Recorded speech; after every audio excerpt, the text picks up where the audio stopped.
கோபத்தை முகாமை செய்ய 5 உளவியல் குறிப்புகள். கோபம் என்பது இயல்பான ஓர் உணர்வு. ஆனால் அதை நாம் கையாளும் விதம்தான் நம் உறவுகளையும் ஆரோக்கியத்தையும் தீர்மானிக்கிறது. கோபத்தை முறையாக கையாள்வதற்கான 5 வழிமுறைகள் இதோ. முதலாவது, முன்னெச்சரிக்கை அறிகுறிகளை கண்டறியுங்கள். கோபம் உச்சத்திற்கு செல்வதற்கு முன்பு நம் உடல் சில சமிக்ஞைகளை கொடுக்கும். செய்ய வேண்டியவை: உங்கள் தாடை இறுகுகிறதா, இதயம் வேகமாக துடிக்கிறதா அல்லது முகம் சிவக்கிறதா என்று கவனியுங்கள்.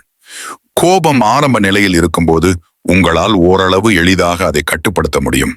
இரண்டாவது, சுவாச பயிற்சி. நாம் கோபப்படும் போது மூச்சு வேகமாக இருக்கும். இது மூளைக்கு ஆபத்து என்ற செய்தியை அனுப்பும். செய்ய வேண்டியவை: மூச்சை உள்ளிழுக்கும் போது 7 வரை எண்ணுங்கள். மெதுவாக வெளியே விடும்போது 11 வரை எண்ணுங்கள். பயன்: மூச்சை மெதுவாக வெளியே விடுவது உங்கள் நரம்பு மண்டலத்தை அமைதிப்படுத்தி இதய துடிப்பை குறைக்கும். 3, உடனடி எதிர்வினையை தள்ளி போடுங்கள்.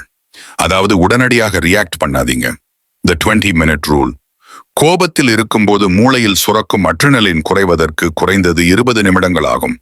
செய்ய வேண்டியது: கோபம் வரும்போது அந்த இடத்தை விட்டு தற்காலிகமாக விலகிச் செல்லுங்க. நான் இப்போது கோபமாக இருக்கிறேன், சிறிது நேரம் கழித்து பேசலாம் என்று சொல்ல பழகுங்க. பயன்: இது நீங்க அவசரப்பட்டு பேசிவிட்டு பிறகு அதை நினைத்து வருந்துவதை தவிர்க்க உதவும். 4, எண்ணங்களை மாற்றியமைத்தல்.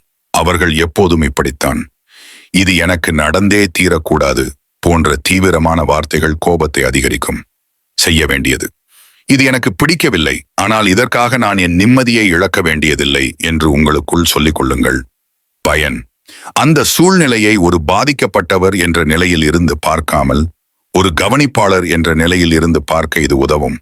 5வது, நான் உணர்கிறேன் என்ற வாக்கியத்தை பயன்படுத்துங்கள். மற்றவர்களை குற்றஞ்சாட்டும் வகையில் நீ ஏன் இப்படி செய்தாய் என்று பேசினால் சண்டை அதிகமாகும். செய்ய வேண்டியது: உங்கள் உணர்வை முன்னிலைப்படுத்தி பேசுங்கள். நீ எப்போதும் தாமதமாக வந்து என்னை மதிக்காமல் இருக்கிறாய் என்று சொல்வதற்கு பதிலாக, நீ தாமதமாக வரும்போது என் நேரம் வீணாவதாக நான் உணர்கிறேன் என்று சொல்லுங்கள்.